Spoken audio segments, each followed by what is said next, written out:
27. The story he told now was not about baseball.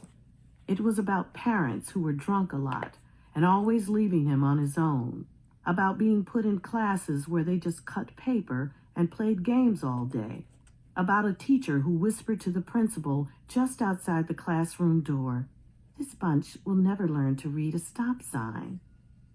Right then and there, as if to make the teacher right, he stopped trying. "The part I didn't tell about Bluefield, I was only 15. I ran away." The kid and the old man climbed into the pickup. They made 3 stops. First, they stopped by the park office at the zoo, where Grayson told the superintendent he just wanted to work part-time for a while, in the afternoons. "Fine," said the superintendent, "just so you don't expect to get paid full-time."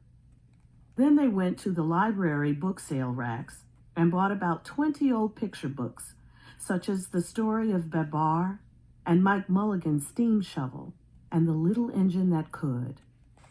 Then they went to Woolworth's for a small portable blackboard and a piece of chalk. Within 3 days, Grayson had the alphabet down pat, the shapes, the sounds. After a week, he could read 10 one-syllable words, but he was reading them from memory. It took another couple of weeks before he began to get the hang of sounding out words he had never seen before. The old man showed an early knack for consonants. Sometimes he got M and N mixed up, but the only one that gave him trouble day in and day out was C. It reminded him of a bronc some cowboy dared him to ride in his Texas League days. He would saddle up that C, climb aboard and grip the pommel for dear life, and old C, more often than not, it would throw him. Whenever that happened, he'd just climb right back on and ride her some more. Pretty soon, C saw who was the boss and gave up the fight. But even at their orneriest, consonants were fun. Vowels were something else. He didn't like them, and they didn't like him. There were only 5 of them, but they seemed to be everywhere. Why, you could go through 20 words without bumping into some of the shyer consonants, but it seemed as if you couldn't tiptoe past a syllable without waking up a vowel. Consonants, you knew pretty much where they stood, but you could never trust a vowel. To the old pitcher, they were like his own best knuckleball come back to haunt him. In, out, up, down. Not even the pitcher, much less the batter, knew which way it would break.